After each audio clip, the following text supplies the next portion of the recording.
Mas mahal na kita ngayon, higit pa kaysa noon.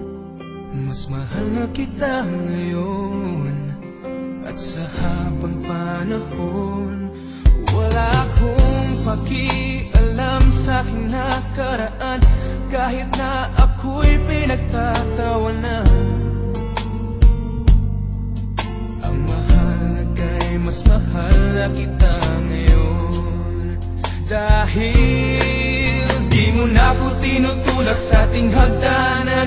Di mo na nilalagyan ng lason ng ulap, at sa gabi pag ako'y tulog ng mahimbing, di mo na ako tinatakpan ng unan.